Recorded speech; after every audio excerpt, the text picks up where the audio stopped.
Perkenalkan, nama saya Grace Tampubulun dari Prodi Perpajakan Fakultas Ekonomi dan Bisnis.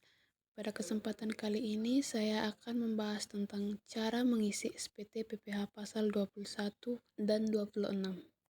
Sebelum kita masuk ke cara pengisian, terlebih dahulu kita harus mengetahui definisi SPT pajak penghasilan pasal 21 dan 26, yaitu laporan pajak yang wajib disampaikan oleh pemberi kerja, bendaharawan pemerintah, atau pihak lain yang membayarkan penghasilan kepada orang pribadi sehubungan dengan pekerjaan, jasa, atau kegiatan yang dilakukan.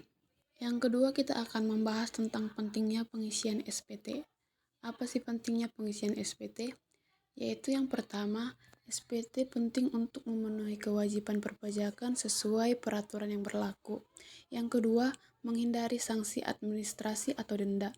Yang ketiga, untuk memastikan perhitungan dan pembayaran pajak yang akurat.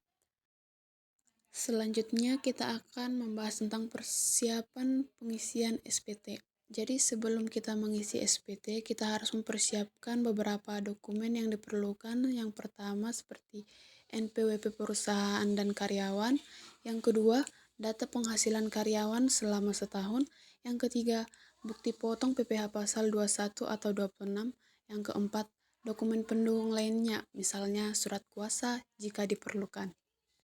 Jika kita mengisi SPT menggunakan perangkat lunak atau aplikasi, maka kita menggunakan aplikasi eSPT PPh pasal 21 dan 26 dari Direktorat Jenderal Pajak.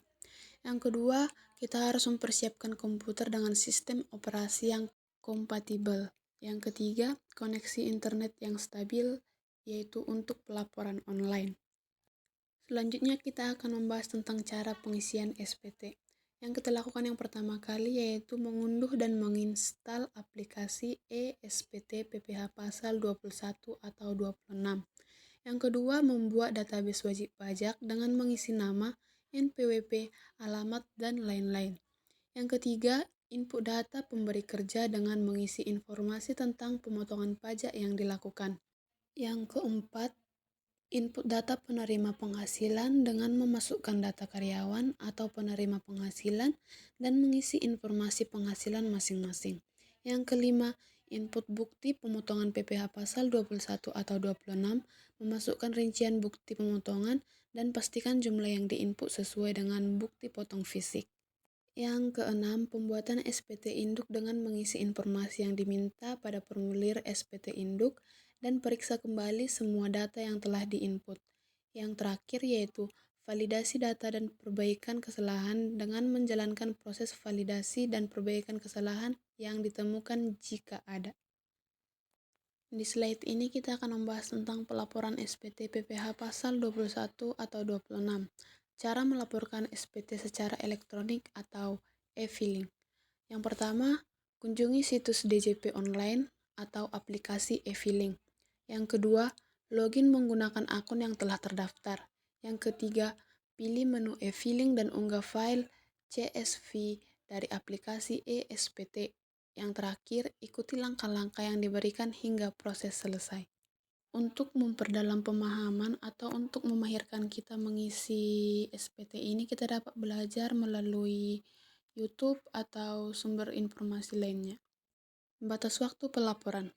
SPT masa PPh pasal 21 atau 26 wajib dilaporkan paling lambat tanggal 20 bulan berikutnya setelah masa pajak berakhir. Untuk SPT tahunan, batas waktu pelaporan adalah akhir bulan keempat setelah tahun pajak berakhir. Dalam pengisian SPT kerap dilakukan kesalahan. Jadi pada slide ini kita akan membahas tentang kesalahan umum dan solusinya. Kesalahan yang biasa dilakukan yang pertama yaitu kesalahan dalam input data.